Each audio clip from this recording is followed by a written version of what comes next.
नमस्कार, सत्यदर्शन न्यूज मध्ये आपले स्वागत आहे. मी पायल शहा. एक नजर टाकूया आजच्या ठळक घडामोडीवर.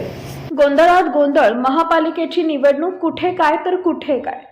महाराष्ट्रात 29 महापालिकांसाठी मतदान पार पडत आहे. याच पार्श्वभूमीवर निवडणूक आयोगाच्या कार्यपद्धतीवर गंभीर प्रश्नचिन्ह उपस्थित केले जात आहेत.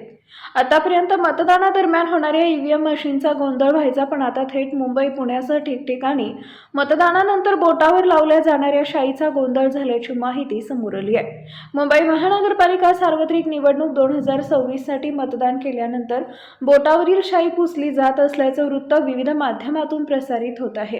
तसेच महानगरपालिका आयुक्त यांनी ही बाब मान्य केल्याचंही वृत्तात सांगितलं जात आहे.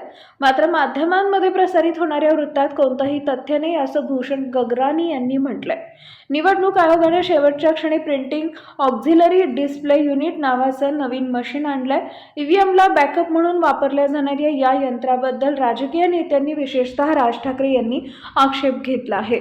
आधी कधीही न वापरलेलं हे यंत्र आताच का आणलं, असं सवाल विरोधकांनी विचारला आहे.